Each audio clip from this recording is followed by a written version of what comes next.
días, ¿quién vive en Nicaragua? Gente que no vende patria.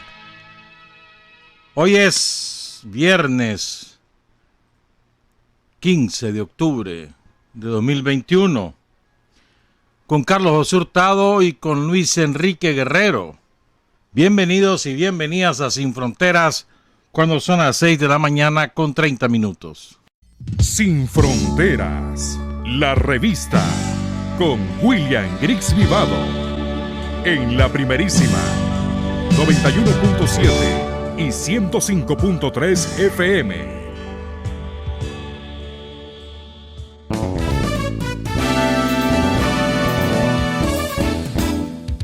Sin fronteras para decir la verdad, sin fronteras trabajar, avanzar, combatir, vencer,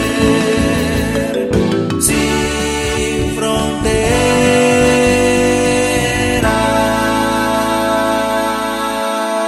6 de la mañana con 38 minutos. Fíjate que alguien me dijo, pero no estoy seguro. Ayer me llamaron y entonces estaba hablando y salió el tema, pero creo que hoy cumpleaños Agapito Río, que es un líder del Frente Sandinista allá en el lado de Horizonte. No estoy seguro, pero bueno, de todas maneras te felicito, Agapito, el Chaparro. Lo conocimos allá en los años 80 como escolta del comandante Tomás Borges. Felicidades, si acaso es cierto, ¿verdad? Felicidades, Agapito. Bueno, vienen las vacunas cubanas, ya se van a vacunar los hipotes, sigue la vacunación por todos lados, parece que va a venir la Sputnik Light muy pronto también, después de semejante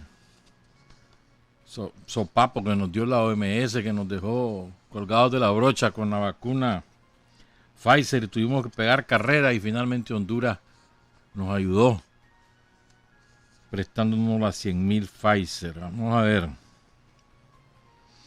Los invito a que le presten atención a lo que está pasando en 3 países de América del Sur. Perdón, 2 países de América del Sur. En Chile, ayer decretaron el estado de sitio en la región de la Araucanía, que es donde vive el pueblo mapuche. Ahí hay una lucha de resistencia que lleva siglos literalmente. Han sido víctimas de todo tipo de barbarie de parte de la minoría racista que domina Chile. Y ahí pueden ocurrir eventos trágicos y también heroicos. Hay que poner atención ahí a lo que está pasando. En Bolivia hay una ofensiva contrarrevolucionaria.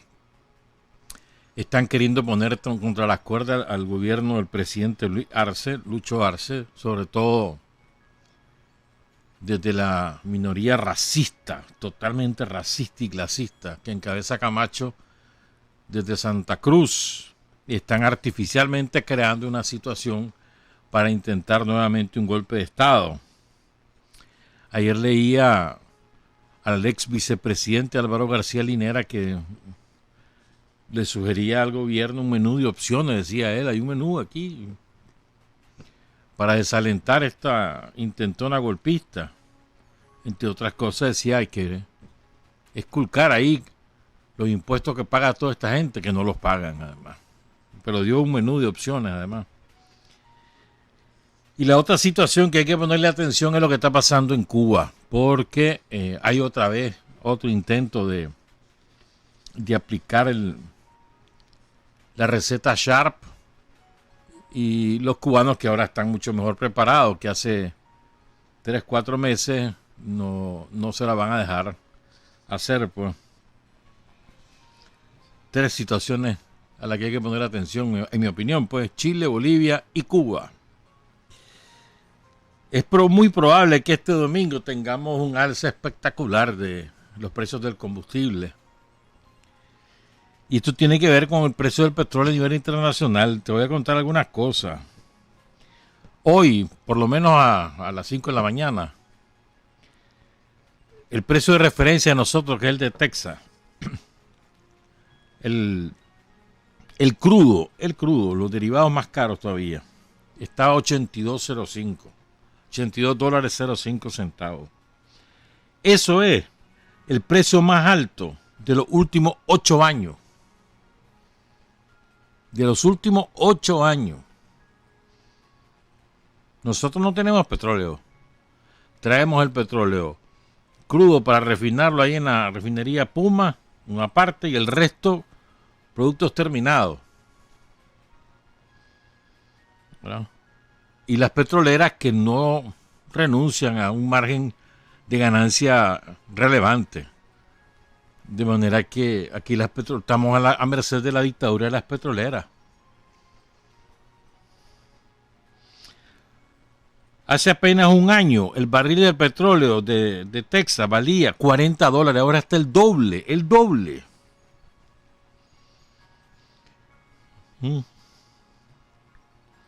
Y antes que entrara el coronavirus estaba a 60 dólares. Así que, ¿cuál es por qué está subiendo tanto? Primero porque bajó considerablemente la pandemia en los países desarrollados, por lo tanto hay una mayor demanda y un mayor consumo de los derivados del petróleo. La gente anda en las calles ya, las empresas han reactivado su producción. Segundo, porque está empezando el invierno. No, el invierno no está en otoño, pues van a empezar, pero está empezando las temperaturas bajas que requieren de calefacción. ¿Verdad? Tercero, porque Estados Unidos está produciendo menos de lo que producía antes de la pandemia. Y no es por un problema de la demanda, sino porque aparentemente los dueños de las empresas productoras de petróleo tienen que tener la ganancia en sus manos antes que estar invirtiendo. Entonces todos esos factores más otros más, ¿verdad? La OPEP, por ejemplo, redujo su oferta y la aumenta según cómo va la demanda, pero con un tope de 400,000 barriles mensuales y a veces es menos, y van midiendo el mercado. Pues. Me acuerdo que Hugo Chávez decía que un punto de equilibrio del precio del petróleo era 40 dólares en aquella época. Pues. Ponerle que ahora esté en 50. O sea que aquí hay una ganancia relevante. Pues. Recordemos que hay muchos países ricos que dependen casi exclusivamente del ingreso petrolero. Y estos son épocas doradas para ellos. Entonces, en cambio para nosotros son las épocas más nefastas. Pues. Menos mal que aquí con el gobierno de Daniel se cambió la matriz de energía eléctrica. Si no, aquí estaríamos peor todavía. Produciendo energía solo a base de petróleo. Y ya no es así la realidad. Se produce, por supuesto, energía a base de petróleo, pero ya no es el peso mayor. Entonces, preparémonos, campeón. Esto no va a bajar en los próximos días. Tiende al alza. Preparémonos. Y esto incide en toda la cadena de precios porque el petróleo es un precio líder en Nicaragua, pues, como en muchas partes, como en casi todas partes del mundo, pues, como la energía. Y eso arrastra a toda la cadena de productos, sobre todo la canasta básica. Pues. Y seguramente el gas también va a ir por ahí. Menos mal que ya van terminando esa planta. Y ya vamos a tener gas a un precio más accesible. Hoy vamos a hablar de Pedro Arauz Palacio. Vamos a hablar bastante de Pedro Arauz. Pero antes, dos cosas más. Son las 6:46. Ayer se aprobó una ley para regular todo este relajo de los títulos universitarios que otorgan las universidades privadas.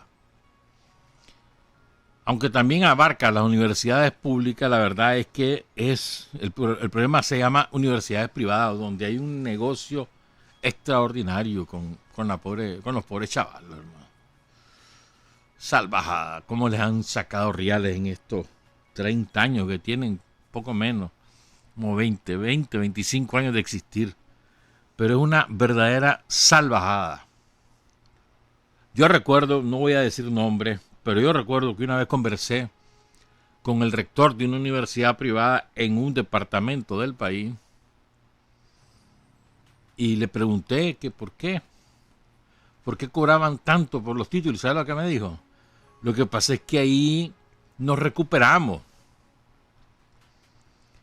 porque la matrícula no es suficiente para tener ganancia, entonces nos recuperamos con los títulos, así de descarado. Esa mercancía total, hermano. Eso ya es limpio, todo lo que cobran por los títulos es limpio. Conozco una universidad que cobraba por lo menos hasta ayer $1,200 por el título. Y tenés el examen de grado, el seminario famoso. Muchas veces a propósito hacían que los chavalos repitieran el seminario porque supuestamente no lo habían hecho bien. Una salvajada. Así que ayer fue aprobada por la Asamblea Nacional. Hay mucha expectativa entre la chavalada, mucha. Quieren saber si ya entró en vigor, quieren saber si los que van a pagar, los que están pagando títulos, si los beneficia o no. O sea, eso tendrá que ver con el reglamento también de la ley que debe ser también aprobado lo más pronto posible, pero hay una enorme expectativa. Y después viene cómo regular todos esos aranceles, porque los dueños de la universidad privada van a querer resarcirse por la vía de aranceles mensuales, que ya es pesadito, ¿verdad? Por ahí van a resarcirse. Entonces, ¿cómo hacer? O sea, las universidades son parte de la economía de mercado, economía capitalista, ¿no? Y han convertido la educación universitaria en una mercancía. En fin, pero es una muy buena decisión la Asamblea Nacional haber aprobado esta ley. Ahora esperemos que se ponga en vigor, que se reglamente y que cuanto antes sean beneficiados los muchachos, las muchachas que están culminando sus estudios universitarios. Y a propósito de las universidades, les quiero recomendar este libro. Yo lo había leído, pero lo perdí, entonces lo mandé a comprar. Este es uno de los libros de Aldo Díaz Lacayo, Omisiones históricas de la Guerra Nacional. Se lo recomiendo. Acaba de sacar otro también sobre la historia. Es excelente, Aldo Díaz. Ahí lo compran en la librería Rigoberto López Pérez, en la sección A del Centro Comercial Managua. Fíjense bien, Aldo, digamos, es un pionero de lo que se denomina la historia crítica en Nicaragua, ¿verdad? No es el único, pero es el pionero, creo yo, pues. En esa línea se puede inscribir el profesor Rafael Casanova, por ejemplo, para citar dos ejemplos. Entonces dice, a propósito de las universidades públicas, ¿verdad? Dice el profesor, el doctor Aldo Díaz Lacayo, la historia crítica continúa siendo subversiva, ¿verdad? Lo grave para los países emergentes y obviamente los del sur es que el neoliberalismo es la ideología de la dictadura del capitalismo global. Por eso también el regreso a la represión, la marginación, la exclusión social, la deshumanización de la política partidista y en última instancia la guerra como vehículo para imponerse y consolidarse. Agrega el doctor Aldo Díaz, se entiende pues que la historia crítica solo se encuentra vigente, esto es importante, la historia crítica solo se encuentra vigente en las naciones cuyos pueblos han logrado derrotar, controlar desde el Estado al neoliberalismo como ideología del poder global. Y que igualmente la historia crítica se encuentra vigente en los centros de investigación y estudio de la historia que se han desarrollado con el único propósito de contribuir con la derrota control del neoliberalismo desde la fortaleza del Estado, de reivindicar la liberación humana. En Nicaragua, y por esto es lo que les decía a propósito de las universidades, en Nicaragua, dice Aldo Díaz, la historia crítica se encuentra balbuciante. Nunca se ha enseñado en las universidades públicas, porque nunca formó parte del pensum académico, tampoco se ha investigado en consecuencia. El programa educativo de la Revolución Sandinista entre 1979 y 1990, basado en el pensamiento crítico, fue frustrado por la guerra de agresión norteamericana contra la revolución que involucró a profesores y estudiantes en su defensa. A partir de 2007, sin embargo, las universidades públicas han vuelto por su fuero, reivindicando el programa revolucionario, aunque en condiciones mucho más adversas. Después de 17 años de gobiernos neoliberales que borraron de un plumazo del pensum escolar y universitario todas las disciplinas humanistas. Tampoco se enseña la historia crítica en las universidades privadas, la mayoría producto de la apertura neoliberal del ya mencionado periodo de 17 años. Son neoliberales por esto es importante, son neoliberales por transculturización, es decir, porque los ha penetrado, hermano. Y algunas universidades privadas por convicción. No es asunto de que no, pues que los ha penetrado, no se dan cuenta, no, porque están convencidas esas universidades de que el neoliberalismo era panacea. En general, en esas universidades privadas, dice el doctor Aldo Díaz Lacayo, prima la norma del mercado, enemigo del pensamiento crítico. Venden educación como mercancía a clientes estudiantes, con independencia de su compromiso social y con la ya mencionada excepción por convicción, terminan formando consumidores en perjuicio del ciudadano. Peor aún, la mayoría establece la identidad consumidor-ciudadano como que si fueran lo mismo.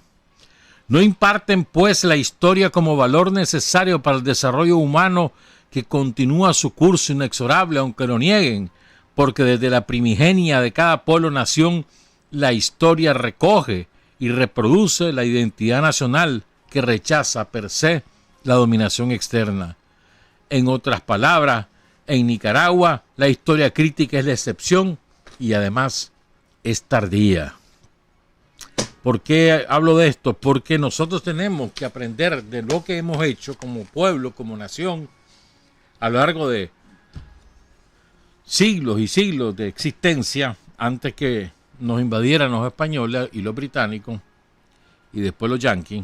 Antes de eso, comienza nuestra historia, y la tenemos que leer desde una perspectiva de clase, estudiar de una perspectiva de clase, críticamente además, analizando los fenómenos en todo su entorno integral, y no solamente porque las personas hacían las cosas, porque nunca fue así.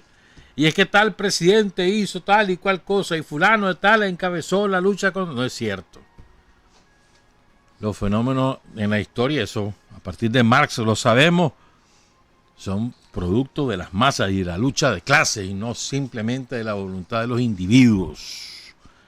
Y tenemos que también hacer un gran esfuerzo porque toda la militancia, las nuevas generaciones puedan interpretar la historia desde una visión crítica y no simplemente como una narración anecdótica de los eventos que nos han sucedido.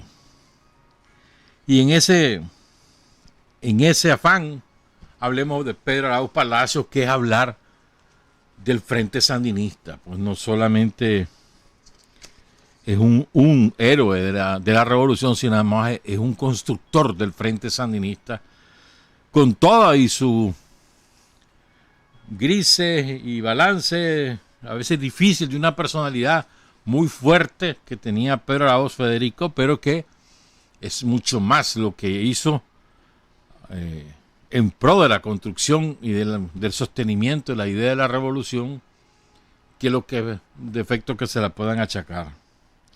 Recordemos que, ¿por qué vamos a hablar de Pedro Arauz? Porque el domingo es su aniversario, el aniversario de su caída. El 17 de octubre cayó una playa de compañeros y de compañeras. Es un día aciago en ese sentido. Cayó Pedro Alao Palacio, que era el primer responsable del Frente Sandinista en Nicaragua. Carlos Arroyo, que era su suplente. Un extraordinario dirigente político matagalpino. Pedro Arauz de Diriomo. Le decían el brujo también a Pedro. Carlos Arroyo Matagalpino, un líder estudiantil, probablemente el más grande líder estudiantil que tuvo Nicaragua en aquella época. Tan grande o más, creo yo, que Edgar Munguía. Por su oratoria, la oratoria de Carlos Arroyo era excepcional. Pero además un chavalo de la época sumamente consecuente. Un hombre que había logrado asimilar todas las condiciones éticas que requiere un revolucionario. La caída de estos dos compañeros fue especialmente dolorosa para el Frente Sandinista, pero también cayó Roger Langrán, otro extraordinario compañero, cae con Carlos Arroyo, y con ellos cae una muchacha, una chavalita que venía del colegio, se estaba cambiando el uniforme y está en su casita ahí, aquí por las inmediaciones de lo que hoy es Migración. Y una bala perdida la mató a la pobre chavala, Flor de Lis Robles. Y el mismo día, aquí cerca de la Primerísima, caen dos extraordinarias chavalas, dos compañeras, una obrera de Estelí, Yelayuno Genoveva Rodríguez, y una muchacha de La Paz Centro, Marta Angélica, que sea La Paz Centro, tantísimos, ¿no?, que héroes que le ha entregado a la revolución La Paz Centro, un bastión del Frente Sandinista de toda la vida. Bueno, ahí no hemos perdido nunca. Todos ellos caen el 17, y también cayó Israel Levite, ahí en el cuartel de Masaya, en el asalto al cuartel de Masaya. Israel Levite cayó el 17 de octubre también, y otros compañeros. Y como parte de toda esta ofensiva de la Guardia, porque aparentemente habíamos sido penetrados, y la Guardia poseía información fidedigna que le permitió la captura de un grupo de compañeras y de compañeros y el asesinato de otro grupo.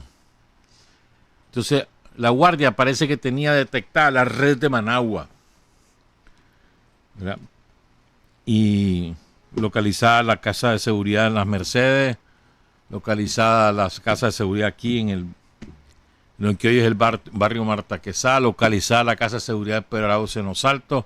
Aparentemente estaba penetrado el frente. Solo así se puede explicar que en un mismo día hubiese tanto infortunio. Entonces, Pedro Arauz sale de la casa de seguridad de Los Altos, donde tenía el archivo y guardaba los fondos del Frente Sandinista en una casa de Los Altos. Ahí estaba la compañera Nubia Salvador Aguilar. Sale de ahí y la Guardia lo va siguiendo. Tan es así, cuando lo están esperando, le tienden una emboscada. Es cierto que el asalto al cuartel Masaya, de la Guardia en Masaya, pero simultáneamente la Guardia tiene un operativo sobre Pedro, y por eso que le tienden la emboscada en Tipitapa. Y le caen a la casa de Los Altos, y incautaron gran parte del archivo del frente, de fondos del frente. Y ahí cuando emboscan a Pedro, se baja disparando. O sea, él muere con las botas puestas, pues. Él no se deja capturar, sino que se baja disparando del taxi en el que iba. Hay un monumento ahí en Tipitapa, hay otro monumento en Diriomo. Y queremos saludar especialmente a su mamá, doña Socorrito Palacio. Estuvo de cumpleaños ahorita el 12. Creo que estaba cumpliendo 93 años, o 92 o 93 años.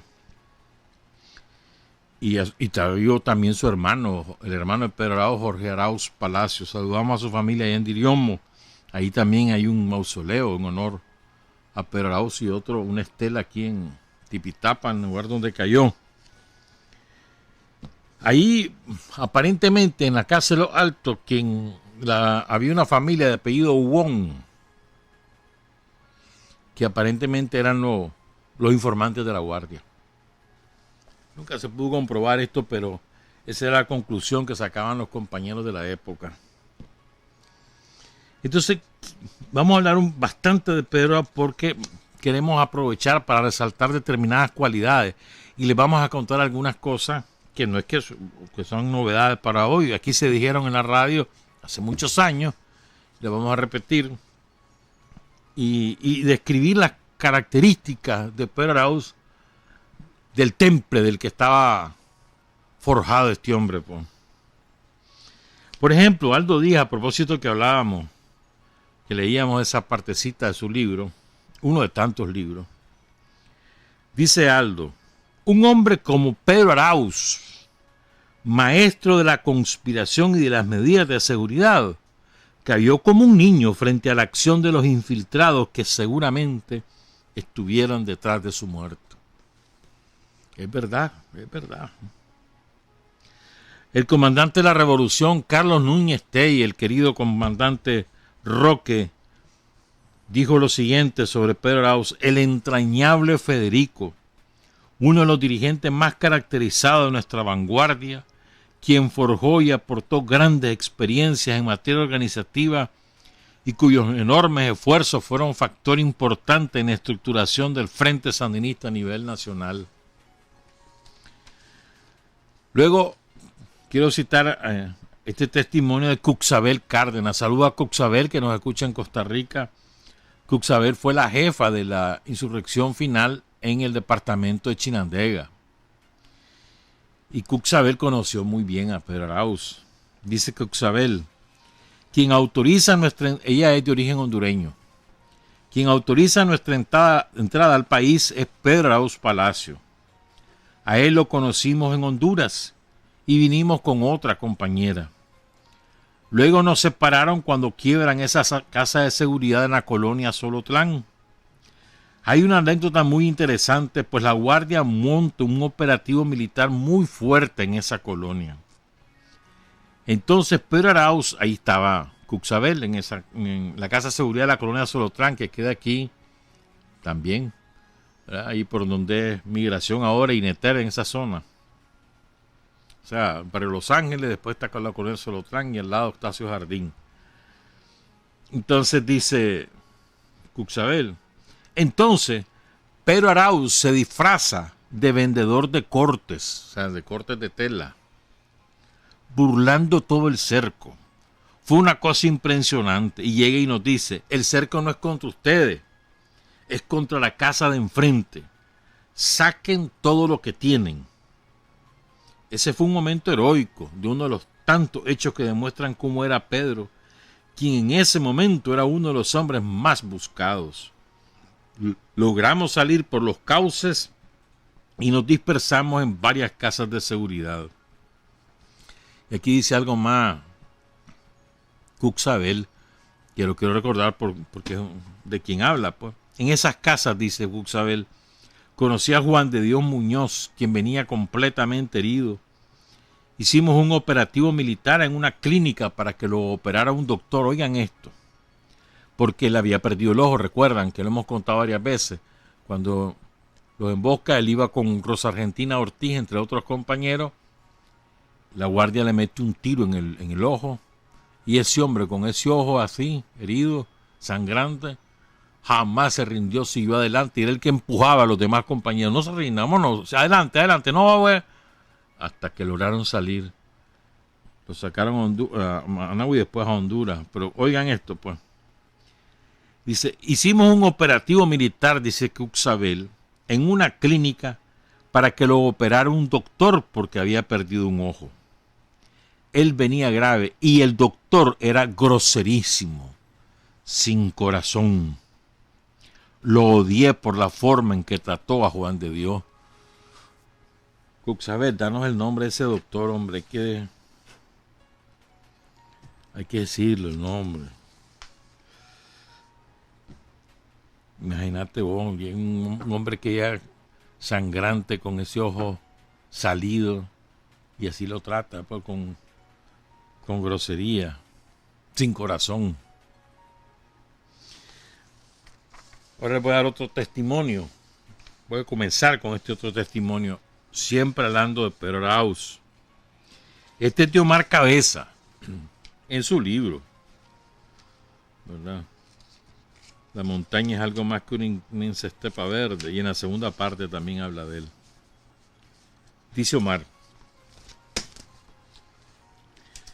recuerdo que estábamos en el campamento del Cuá, jalando carga, cuando oímos un bello piripipí. Era el asalto al cuartel de San Fernando y Mozonte, el nacimiento del Frente Norte, donde andaba el Zorro, encabezado por Daniel, Víctor Tirado, andaba el Zorro, andaba Facundo Picado, andaba Elías Noguera, entre otros compañeros. Entonces, el piripipí, un flash informativo en una radio, el asalto al cuartel de San Fernando y Mozonte, y eso nos moralizó a todos. Nos moralizó porque moralizaría a las masas en la ciudad, pues solo piripipí negros y demoralizantes estaban escuchando en los últimos tiempos. Moralizaría a la brigada Pablo Úbeda porque le quitarían, a lo mejor, decía yo, presión de encima. Y aunque no les quitara presión, se moralizarían porque oirían, si acaso aún les quedaban pilas en la radio, que se estaba combatiendo, y además victoriosamente por otros lados, que no estábamos íngrimos resistiendo, que nos importaba a nosotros cuál de los tres frentes fuera, de las tres tendencias. Lo importante en todo caso era golpear al enemigo y moralizar a todo el pueblo, incluso a la columna Bonifacio Montoya Lavacho. Y al otro día, dice Omar, otro piripipí bellísimo, que han atacado, tomado, incendiado el cuartel de San Carlos. Ahora sí, hueputa, dijimos todos. Ahora solo falta unirse para que no hayan cagada. Por encima se decía, este ataque puede ser cagada, pero en el fondito del alma nos decíamos, está bueno, hijueputa. ¿Cómo no te va a moralizar que uno de los tres frentes, en este caso el que le decían insurreccional, hiciera turca y ceniza a un cuartel de la Guardia, y después de que solo verga nos había llovido por todos lados? Decime, por favor, decime. Y ya pegados al radio, esperando más noticias del norte, de San Fernando y Mozonte, pero nunca llegaron las noticias. Parece que los compas solo entraron un rato para golpear o para hacer propaganda o para las dos cosas. O sería que el enemigo les echó muchos guardias y no tenían las suficientes bases estructurales para mantenerse ahí. Yo no sé qué fue lo que pasó, la cosa es que no lo volvimos a oír. ¿Pero para qué? Ese octubre fue histórico. Para contextualizar lo que dice Omar, golpean Mozonte, golpean San Fernando, se organiza un campamento en la cordillera de Dipilto encabezado por Daniel, y desde ahí siguen golpeando, y es cuando aniquilan a aquel batallón de la Guardia, como de 70 guardias en la carretera que iba para Las Manos. Al rato, dice Omar, después de oír el piripipí del cuartel de Masaya, otro piripipí. 17 de octubre. Ay, decía yo, que sea como el de los últimos tres. En efecto, que atacaron al cuartel de Masaya y que hay combate en la carretera. ¿Qué? ¿Oíste? ¿Oyeron? Puta, eso se llama audacia. Ya decía yo que la mierda iba a reventar por otro lado. Nos parecía increíble, inimaginable, como un sueño, que se estuvieran atacando los cuarteles en la ciudad, en el propio corazón del enemigo, a la orillita de Managua. Te repito, ¿cómo no te va a moralizar eso? Y en eso, el mismo día, otro piripipí que nos bajó a cero toda la alegría acumulada de un solo vergazo. El nefasto coronel Aquiles Aranda anuncia la caída en combate del entrañable y ya también legendario comandante Federico Pedro Arauz Palacio, mi entrañable hermano Carlos Arroyo Pineda, y los compañeros Roger Langrán de León, Marta Angélica Quesada de La Paz Centro y la Genoveva Juno Rodríguez de Estelí. La caída de Federico nos conmovió a todos. Era un hombre extraordinario, valiente, con un gran sentido de la superación personal revolucionaria. Fue el hombre que asumió las riendas de la organización cuando cayeron Óscar Turcio y Ricardo Morales y el resto de la dirección estaba presa o cumpliendo misiones en el exterior. Federico fue el artífice de la organización clandestina urbana del FSLN contemporáneamente. Fue el compañero que desarrolló los métodos y estilos del clandestinaje urbano a su máxima expresión en la década del 70. Fue el miembro del Frente Sandinista y de la Dirección Nacional que pasó más tiempo clandestino dentro del país sin salir al extranjero. Bueno, luego lo superó Bayardo Arce, ¿verdad? La caída de Federico es la caída de uno de los más grandes cuadros del FSLN y de su dirección nacional. Ese es el testimonio de Omar Cabeza. Después seguimos con lo que dice Daniel, con lo que dice Bayardo Arce. Son las 7:13. Hay hombres que luchan un día y son buenos. Hay hombres que luchan un año y son mejores. Pero hay hombres que luchan toda la vida. Esos son los imprescindibles. 7 de la mañana con 18 minutos. Dice Daniel, a propósito, esto lo dijo cuando el congreso virtual del Frente. Y entonces él comenzó a saludar las unidades electorales de victoria electoral en todos los departamentos y regiones. Entonces, la unidad, la V de Granada, del departamento de Granada, se llama Pedro Arauz. Entonces dice Daniel, esta unidad lleva el nombre de otro héroe, de un hermano que desarrolló cualidades extraordinarias para enfrentar la persecución y en medio de la persecución y de la represión y de la muerte, logró sostener momentos difíciles y organizar lo que eran las bases del Frente Sandinista en las ciudades. El comandante Pedro Arauz Palacio, conocido como Federico. Le decían el brujo porque de Diriomo. Ustedes saben que Diriomo tiene la fama de los pueblos brujos, ¿no? De hecho, el papa de Pedro Arauz era el brujo mayor. Ahí lo vamos a oír más tarde. Dice Bayardo Arce. Yo creo que la persona que mejor conoció a Pedro Arauz, las dos personas que mejor conocieron a Pedro Arauz, creo yo, fueron Bayardo Arce, que se volvió uña y carne con él en los 2 últimos años, ¿no? Y Glauco Robelo, que fue como hijo de Pedro Arauz. Entonces dice Bayardo, Pedro Arauz fue el más grande organizador que tuvo el Frente Sandinista. Hay un fenómeno muy interesante. Pedro era un estudiante de ingeniería que se vinculó al Frente a través del FER, del Frente Estudiantil Revolucionario. Y su característica inicial era más bien la de un hombre de acción conspirativa militar. Podría decirse que a primera vista la valoración que podías hacer de Pedro Arauz es que tenía toda la madera de un combatiente.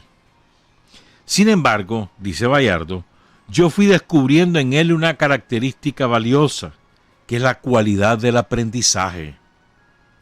Cuando conocí a Pedro, yo acababa de salir del CUN y estaba al frente del FER, como presidente del comité ejecutivo del FER, y recuerdo que Pedro era muy hábil para preguntar sobre nuestras experiencias organizativas en el movimiento estudiantil. Yo trabajaba en esa época como periodista del diario La Prensa y Pedro era muy dado a curiosear, a preguntar y absorber. Te interrogaba y absorbía de tal manera que eso le fue permitiendo acumular una cantidad de conocimientos y de experiencias indirectas que le ayudaron a desarrollar esa cualidad de ser el gran organizador. En ese periodo, lo que hacía Pedro, y hacíamos todos, cuando captábamos a algún compañero nuevo, era demandarle que siguiera en el movimiento social donde lo habíamos detectado, o cuando no lo habíamos captado allí, lo mandábamos a crear. Es decir, lo reclutaban a través de un movimiento social o lo mandaban a crear un movimiento social.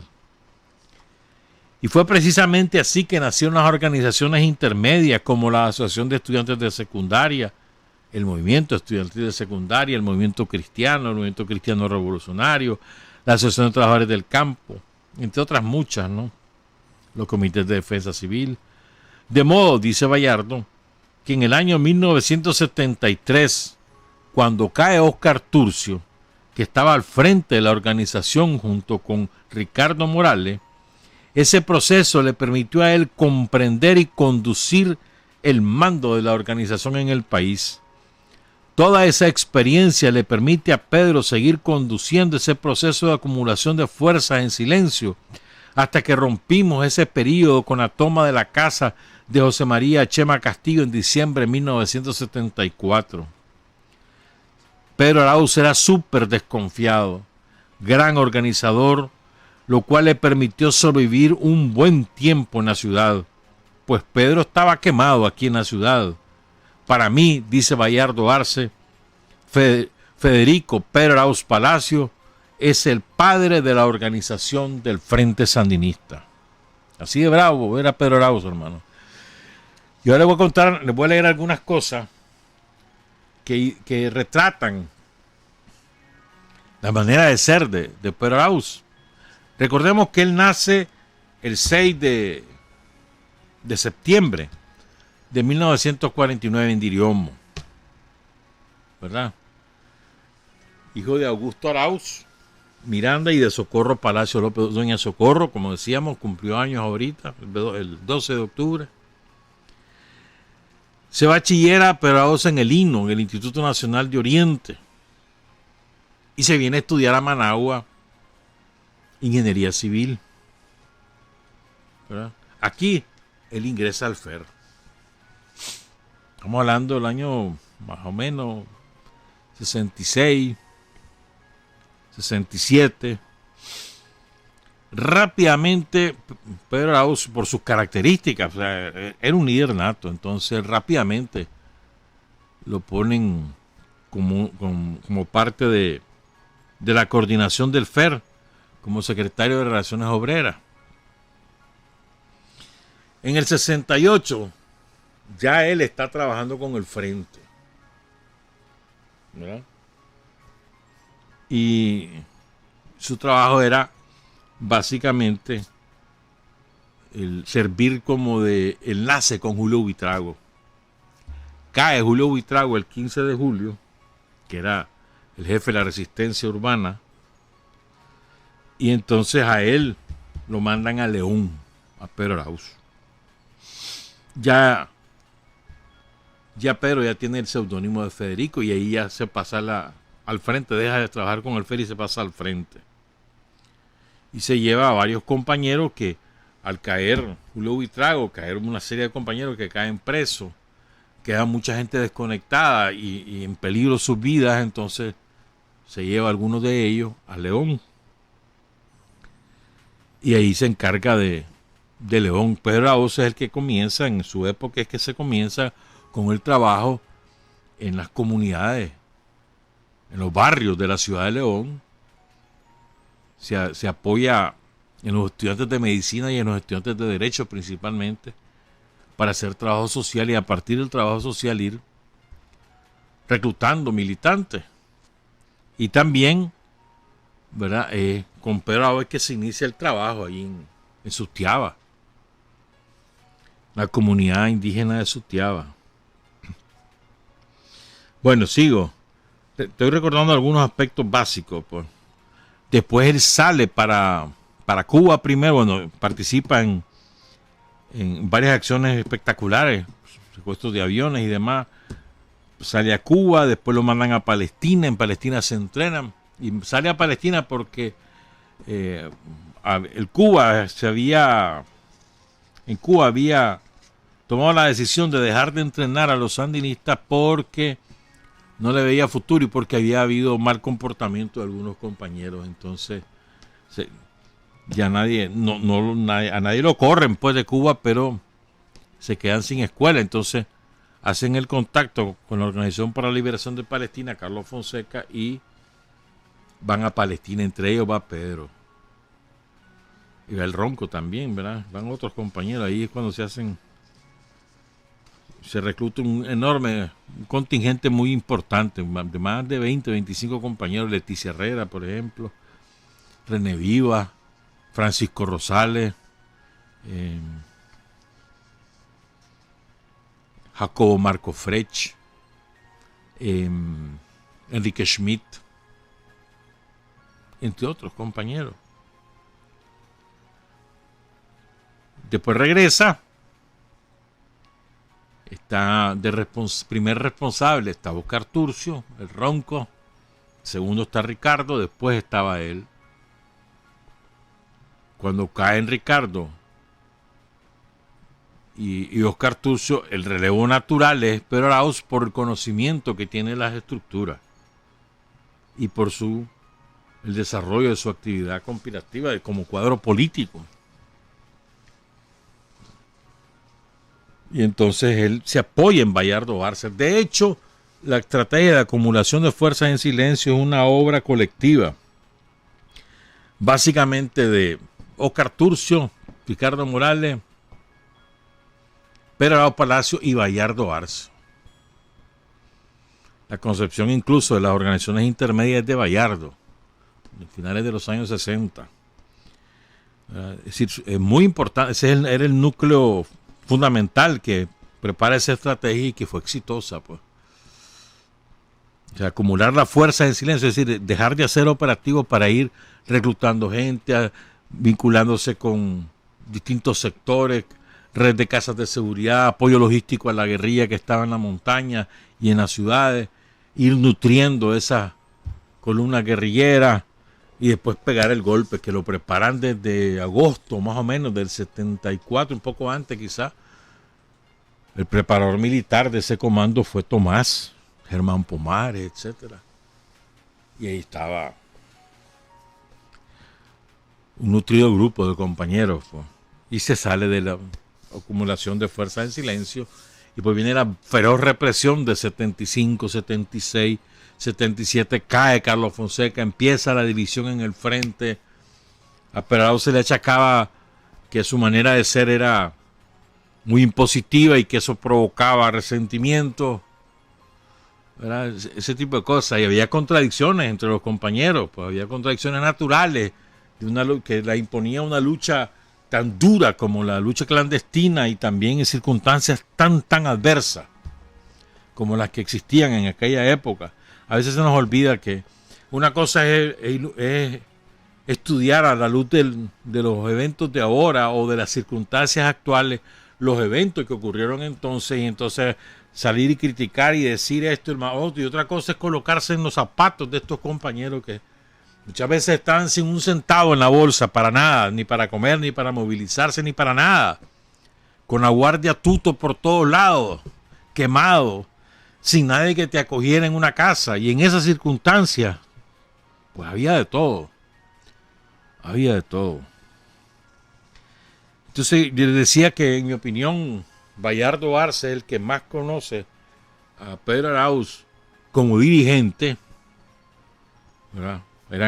Se volvieron uña y carne, sobre todo después de Pedro decía hacer unas escuelas de entrenamiento para pasar a la ofensiva en el 77, y se hacen unas escuelas en Honduras, y ahí Pedro Arauz desconfiaba de Bayardo de que se hiciera con el mando de las estructuras y demás.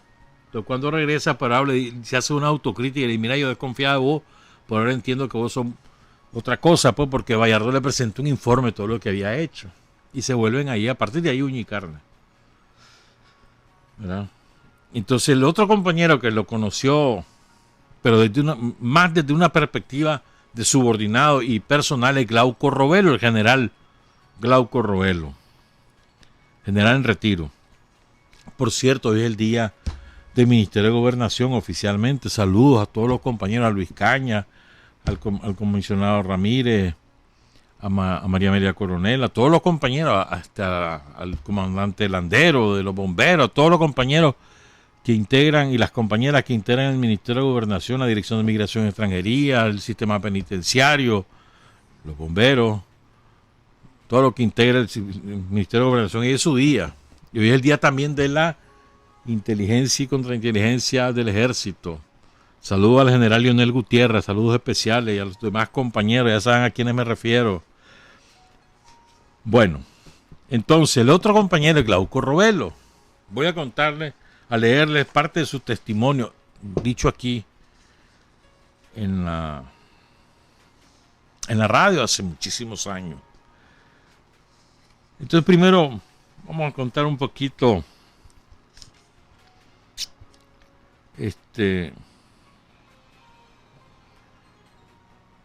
cómo se conoce. Dice Glauco, en Masaya había una casa de seguridad de los tiempos de Oscar Turcio que quedaba en la Pollera. Ahí estuvo Daniel. Todos los históricos, Moisés Rivera era de esa familia de históricos colaboradores, eran los dueños de esa casa. Ronald Bolaños Ortega, uno de los hombres más valientes que he tenido a la orilla mía, dice Glauco Robelo. Sigue siendo valiente, además que era un hombre graduado con un doctorado en Puerto Rico, un hombre bien preparado que se integró con nosotros con disciplina y entrega. Por otro lado, Pedro Arauz me había dado contacto en su ciudad natal, Diriomo.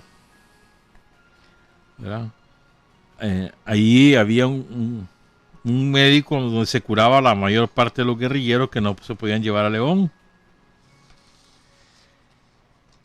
Y dice Omar, yo conocí a Pedro Arauz cuando tenía 14 años. Él era amigo de mi papá. Me lo presentaba como que era mi tío. Un día él me oye que yo le pregunte a mi papá, ¿y estos tíos nuevos? Entonces él me dice, Pedro, sos un curioso, y me sentó en sus piernas, porque yo era chiquito y flaquito. Él era un hombre con grandes anteojos, el pelo se lo cambiaba y andaba siempre diferente. Y entonces yo le decía, ¿y usted en qué trabaja? ¿Por qué se cambia? Entonces Pedro Arauz le decía, yo soy visitador médico. Esa era la fachada de Pedro en mi casa, que era una farmacia. A veces yo estaba haciendo mis tareas y él llegaba y me ayudaba, sobre todo con el español con el que tenía dificultades, porque yo había estado mis primeros años en Estados Unidos. Pedro tenía una gran disciplina. Me llamaba la atención que siempre, todas las mañanitas, él se levantaba a hacer ejercicio físico, sentadillas, abdominales. Él me enseñó a hacer pechada. Era un hombre que nunca lo miraba boludeando. Siempre estaba en una máquina escribiendo, leyendo, sacando anotaciones. Nunca lo vi sin hacer nada. En la tarde, por ejemplo, él me decía, anda a dar una vuelta por allá afuera, anda a ver si no hay gente rara. Entonces yo salía y me sentaba, porque como frente a mi casa estaba el parque, pues era normal que yo saliera. Pero salía como a las 6:30 y regresaba a las 10. Era un tipo súper ordenado. Luego trabajaba en una máquina aprovechando la noche con 2 dedos, trabajando a máquina de escribir. Era incansable. Era respetuoso con las mujeres. Por ejemplo, en Honduras, donde él se movía con un poquito más de tranquilidad en la estructura de ese país, llegábamos a una casa donde yo comenté qué bonita la compañera tal, dije yo, dice Glauco. Entonces Pero nos decía, compañero, no la mire como mujer, véala como hermana de lucha, porque sabía que podía haber dificultades. Recuerdo que una vez estuve con Julio Ramos en Amatitán. El dueño de la casa nos decía, miren compita, todo conmigo, con mi mujercita, con mis cuñaditas y con mis hijas, nada. Son sagradas. Y esa era la mentalidad de la gente. Vos llegabas a una casa de seguridad y lógicamente te estaba negado lo que en otro contexto es parte de la normalidad. Porque, hombre, te gustan las mujeres y a las mujeres les gustaban los hombres. Pedro siempre te inculcaba el respeto, no pasar más allá. Además, fue un conspirador increíble y muy frío. Aprendí mucho de él. Yo me movía con un saco de armas para entrenar y pasaba un Jeep Cat. Y si me decían adiós, yo les decía adiós. Y si me paraban, ¿qué pasó, brother? Les decía yo. No iba a salir corriendo. Eso lo aprendí de Pedro Arauz. Glauco Robelo. Después Glauco cuenta esto, que es un episodio difícil, del cual se extraen lecciones. Poco conocido. Este es un episodio difícil y poco conocido. Pongan cuidado, por favor, porque es crudo y van a oír la conducta de un compañero, hasta qué niveles llega su compromiso. Dice Glauco: llegué a trabajar con Julio Ramos y Arnoldo Juan Ponce, que cae con Camilo, allí en los Saugales, en el año 1975. Ellos eran los encargados de mandar todo el abastecimiento a la montaña y yo de recuperar armas en Managua, en armería, para mandar al monte.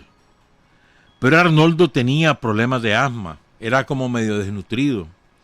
Y Julio Ramos obviamente no podía ir allá por la calidad de su trabajo, entonces me metieron en ese grupo. En ese grupo, y aquí viene el relato, subí una vez al hijo de un colaborador histórico de Sutiaba. Lo subimos con otra gente, que se le entregamos adelante de Yalí a Salomón Moreno Cordero, Samoco, que en paz descanse. Salomón era el hombre más grande que tenía la unidad Bacho Montoya, la unidad de combate Bonifacio Montoya. Un compañero increíble.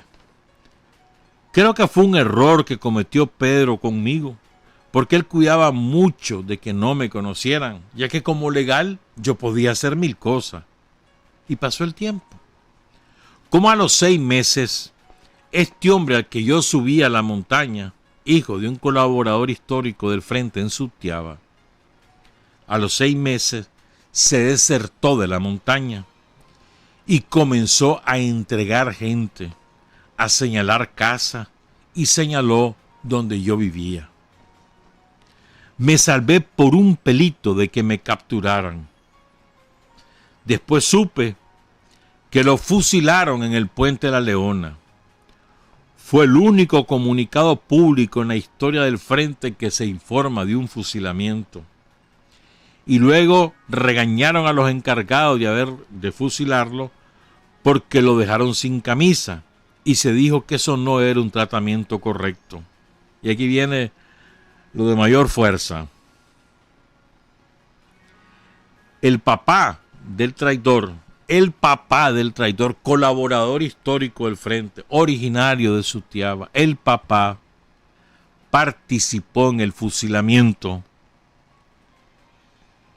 porque mataron a 2 hermanas de él por la traición de su hijo. La guardia, la oficina de seguridad las capturó a 2 hermanas del traidor, a 2 hijas del papá del traidor, hermanas del traidor. Las capturó la guardia y las desapareció. Y además, la guardia mató a una tía del traidor por su delación. Y al papá lo metieron preso y lo torturaron en la cárcel. El papá participa en la ejecución del traidor. ¿Ustedes se imaginan eso? ¿A qué nivel de compromiso llega? Pongan atención en eso. Entonces dice Glauco, fue una cosa bien dura. Cuando Pedro tomó la decisión, esa decisión la toma Pedro, la decisión de ejecutarlo, todos nos tuvimos que ir a la clandestinidad. Ahora cuento otra, de Glauco Robelo siempre. Bueno, es medio divertida, pero también es difícil. Cuando vinimos a Managua, dice Glauco, se fue a una escuela militar que la dio Pedro, Charlos Baltodano, Carlos Fonseca. Cuando vinimos a Managua, y esto también se los quiero contar para que tengamos una idea de que no es que el Frente Sandinista en esos tiempos eran un montón de compañeros y de compañeras. Nada que ver, van a oír. Cuando vinimos a Managua, la estructura estaba muy débil. Y yo vengo de responsable militar de Managua con Charlotte Baltodano. Para nosotros, dice Glauco Robelo, como ya venimos con otra formación, fue un shock venir a una estructura débil a una ciudad como Managua. Un lugar con una organización fuerte por parte del enemigo, con bastante trabajo de seguridad e inteligencia. Ahí comprendimos la importancia de esa escuela en la que había participado Glauco, en la que se invirtió bastante dinero. No teníamos ni idea de las capacidades que tenía el enemigo y la pobreza de nosotros. Llegábamos a un lugar y nos bolseábamos un peso uno, 2 pesos el otro. Andábamos mal armados, unas pistolas malas, 5 tiros que no sabíamos si iban a servir o no. Y entonces ahí empezamos a inventar unas como encuestas por barrio para saber la situación. Porque lo primero que observo cuando llego es que Quincho, Vicente Ibarra, que era el responsable del frente en el departamento de Managua, es que Quincho nos da a la Charlotte y a mí una serie de documentos donde la gente tenía nombres y apellidos. Ellos no sabían ni fichar. En el cuartelito, que era una casa de Mario Mejía, abogado, en la colonia Centroamérica, frente al portón donde está el cuerpo de bomberos, lo primero que pregunto es, hombre, ¿y esta casa cuál es el origen? ¿La alquilamos? ¿Nos la prestan? Enfrente quedaba la casa de la mamá del doctor Mejía, quien era un cuadro quemado con el frente, era abogado de los sandinistas. Y nos damos cuenta que en esa casa había reuniones del FER y del MES. Nosotros teníamos 4 días de estar en esa casa cuando la rodean. La detectan o ya la tenían detectada.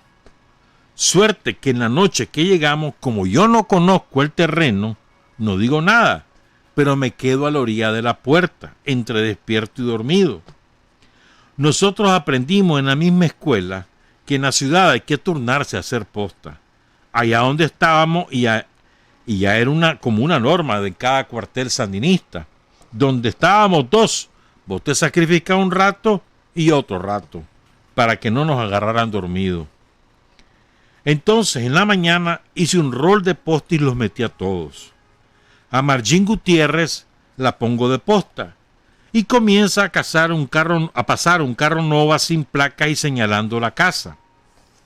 Después pasaron otro vehículo y dentro iban más tipos de seguridad de Somoza, con zapatos Florsheim, guayaberas, anteojos oscuros, Ray-Ban colgados en la faja, esclava y el reloj Oris. Entonces Margín me hace el reporte. Esa mañana se acerca un tipo disfrazado de bombero y pasa de viaje. Abre la persiana de madera y yo estoy cerquita y lo quedo viendo. ¿Qué pasó? Le digo. ¿Qué pasó, amigo? Aquí es privado, ¿nos va a robar? Aquí tengo una tranca. No, tranquilo, me dice. Estaba curioseando, es que aquí hay una mujer que me gusta. Ah, sí, le dice. Y se fue, pues, y se regresa. Nosotros veníamos de un entrenamiento brutal. Además me sentía que tenía un poco más de nivel que los otros que estaban allí. En primer lugar, yo tenía mi mochila y mi arma de guerra, una carabina que me habían dado, porque en la escuela tuve alguna participación. Yo tenía mi granada, ya era un Rambo. Entonces tomé la decisión. Doy la orden de retirada de esa casa a todo el mundo, incluyendo al jefe regional que era Vicente Ibarra. Entonces le digo a una de las compañeras, no recuerdo si Margín, llévate tu arma, caminá, chequeate. Si no regresas en 10 minutos nos vamos. Y si te van a capturar, dispara. Entonces ella salió, se chequeó, se metió en una pulpería donde la conocían y ahí la escondieron. Entonces al no regresar sale todo el mundo y yo me quedo quemando papeles, los papeles que le entrega Vicente Ibarra, donde van los nombres y apellidos de toda la red de Managua. Me pongo mi mochila, que ya venía entrenado a traerla, una mochila de sacos Macén con unas chochadas, mis tiros, mis papelitos, mis cosas, pues para hacer granadas y otras cosas. Cuando la guardia se baja, yo hago un disparo. Y entonces, por supuesto, ellos hicieron 100,000 disparos. comenzaron a disparar a lo loco, pam, pam, pam, pam. Y yo esperando que se quemara toda la información que teníamos ahí, porque es una responsabilidad de nosotros. Ahí me hice famoso en Managua, porque 1, no me capturaron. 2, fue mi primera acción de frente al enemigo, con guardias que nos tenían rodeados. 3, probé mi carabina con la que solo había hecho tiros en seco con un triangulito. Y 4, tiré mi primera granada a la Guardia Nacional. Eso fue como en febrero o marzo del 77. Margin dice que eso fue en marzo. Y la casa fue rodeada por 21 Jeep Becat que se ubicaron delante de la casa donde estaban ellos. Ellos salieron por los techos, ¿verdad? Y por el patio trasero. En esa casa vivían, esto es importante, ¿eh? En esa casa de la Colonia de Centroamérica estaban Noel Escobar, la Zenobia García, Carlos Herrera y ella, Margin Gutiérrez. Eran el comité ejecutivo del FER y hacían también otras tareas. Por ejemplo, a Margin le tocaba atender Nagarote. En marzo del 77 llega Charlotte, porque en mayo, que es cuando la capturan, se iniciarían las acciones de la guerrilla urbana con el operativo Rodrigo No Muerto, que también se hace en León otro parecido, con Humberto Campbell. A los pocos días de haber llegado a Charlotte, llegan los Becat, ¿verdad? Y tuvieron que salir por los techos, por los patios, pues. La Margin tuvo que sacar un saco con municiones por una tapia. ¿Te imaginas la Margin, que es toda flaquita, chiquita, tirando esos sacos por una tapia, ¿verdad? Y no, ahí donde estaban la foto, ahí lo que ocurrió ahí, no, porque después se supo de que la Guardia había incautado una foto que identificaban a militantes y colaboradores del frente, pero dice Margin que no fue ahí que la encontró la Guardia, sino que esa foto estaban en poder de Carlos Herrera. A él lo pasa, después de esa acción, pasa al clandestino, lo mandan a la montaña, pero él desertó, como al mes de estar en la montaña desertó. Y a él le encontraron esa foto. Él era hijo de un militante del Frente Sandinista, Rafael Herrera, que siempre fue firme, pues. Carlos Herrera se llamaba. Pero entonces el caso es que se sale, pues, Glauco, y va a caer por donde es el autocinema, donde era, pues ahora es un barrio, un enorme barrio allí, y también colinda con Lomas del Valle. Y se dice Glauco, secuestré un carro, le dije a la señora, mire, soy del Frente Sandinista, no se ponga nerviosa, no la voy a matar si no comete una imprudencia. No, tranquilo, papacito, tranquilo, ¿dónde te llevo? Entonces me fui allá por la UNAM, todos esos eran predios vacíos, es verdad, todo eso era desolado, hermano. Y de ahí me fui a la casa de seguridad que quedaba detrás de Julio Martínez, que me la había entregado Pedro Arauz Palacio. La casa de don Pedro Avilés, Peter le decíamos, y doña Mariana López, eran de la gente de más confianza del comandante en jefe de la revolución, Carlos Fonseca. Ellos alquilaron alrededor de 20 casas, cuando Carlos se hizo famoso de casa en casa. Él vivía en el Camino de Bola, que estaba por donde Julio Martínez. Había un acerrío y un caminito charrula, ¿verdad? La tercera casa era donde habitaban don Pedro Avilés, Peter y doña Mariana López. Me retiré por camino y llegué allí. En esa casa ocurrió una famosa fajeada con faja que me dio Pedro Arauz. Cuando llego a la casa, el jodido Pedro Arauz primero me abraza y después me putea. Y de ahí me dice, una excesiva defensa, le respondí. ¿Cómo que una excesiva defensa? Sí, ahí todos estaban mal armados, el jefe regional andaba contra estudio. Le tuve que pegar fuego a toda la información que había. ¿A cuánta gente hubieran capturado? Le digo yo, dice Glauco. Entonces, ¿cómo vamos a proteger a la gente nosotros? No, ni mierda, le dice Perauz. Y con la faja le mete un fajazo. Lo falló. Enturcado, porque él era encachimbado. Después él se dio cuenta de que reaccioné adecuadamente, porque aunque era un lugar urbano, había un turcaso de guardia, era la Guardia Nacional en contra de un cuartelito sandinista, ¿me entendés? Solo faltó que nos llevaran. Si yo me quedaba allí, hubiera habido otras casas llenas de humo, como el caso de Leonel Rugama o de Julio Buitrago.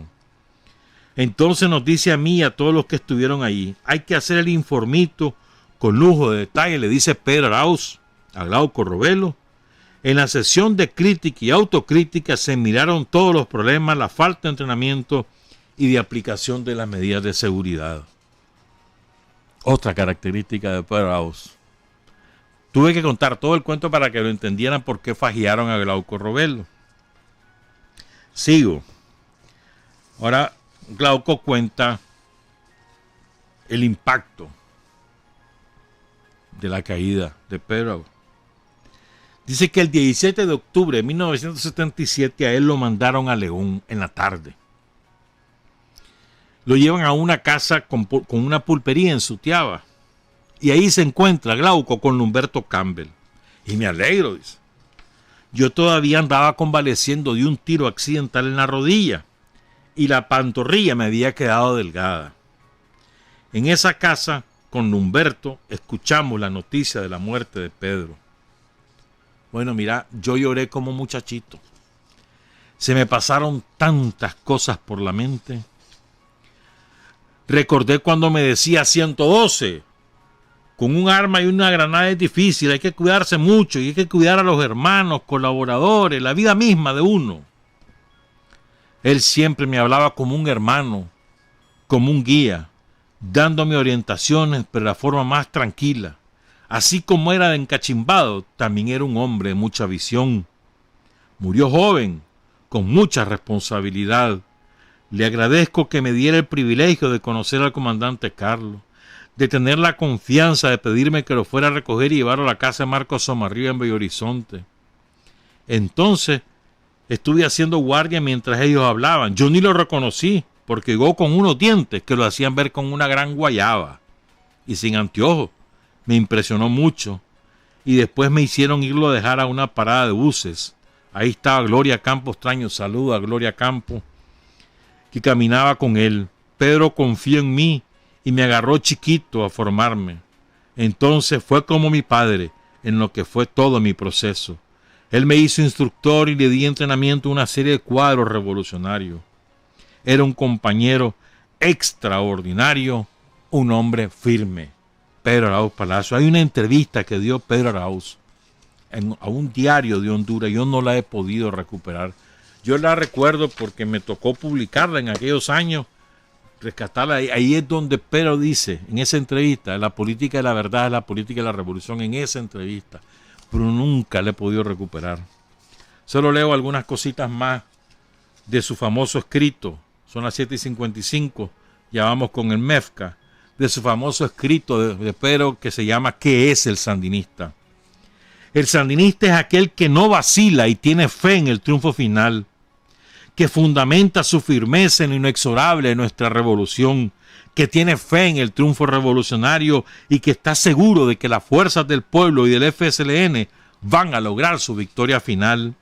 El militante sandinista es aquel que logre romper el estrecho marco burgués que nos influencia y logre proyectarse en el desarrollo de la lucha con una nueva personalidad y nueva actitud consciente del papel decisivo que juega dentro del proceso revolucionario que estamos viviendo. El militante sandinista es aquel que aspira a ser el hombre nuevo para Nicaragua e impulsa a nuestra juventud y a nuestro pueblo en aras de un internacionalismo militante y un espíritu de sacrificio a toda prueba. La disciplina del militante sandinista es consciente y se apoya fundamentalmente en la justeza de la lucha que se libra y en la superioridad absoluta que desde el punto de vista político-militar de los contingentes sandinistas libran en la montaña, campo y ciudades de nuestro suelo patrio. Como defensor del decoro nacional, de nuestra soberanía, de los intereses populares, el militante sandinista hace gala de un profundo respeto al pueblo, de iniciativa y audacia, de férrea voluntad y un alto espíritu de sacrificio, un desprendimiento total, dispuesto a derramar sangre propia y la ajena en aras de los anhelos libertarios del pueblo de Sandino. Un sandinista es aquel que empuña el acero libertador y cada día está más dispuesto a verter su última gota de sudor y sangre por este grandioso ideal por el que tantos valiosos e irreemplazables hermanos han dado la vida, la patria libre. Sandinista es aquel que los golpes y reveses, que son saldos inevitables de esta lucha a muerte, lejos de amedrentarlo, lo enardece y llena de coraje, disponiéndolo cada vez más para el combate libertario definitivo. Los sandinistas sabemos ser fieles a las enseñanzas y ejemplos de los tan valiosos, heroicos e inolvidables hermanos caídos, y sabemos luchar contra la explotación capitalista, la dictadura somocista y el imperialismo gringo hasta tener una patria libre o morir. Trabajar, avanzar, combatir, vencer. Patria y libertad. Revolución es sentido del momento histórico. Es cambiar todo lo que debe ser cambiado. Es igualdad y libertad plenas. Es ser tratado y tratar a los demás como seres humanos. Es emanciparnos por nosotros mismos y con nuestros propios esfuerzos. Es desafiar poderosas fuerzas dominantes dentro y fuera del ámbito social y nacional. Es defender valores en los que se cree, al precio de cualquier sacrificio. Es modestia, desinterés, altruismo, solidaridad y heroísmo. Es no mentir jamás ni violar principios éticos. Es convicción profunda de que no existe fuerza en el mundo capaz de aplastar la fuerza de la verdad y las ideas. Revolución es unidad, es independencia, es luchar por nuestro sueño de justicia para Cuba y para el mundo, que es la base de nuestro patriotismo, nuestro socialismo y nuestro internacionalismo.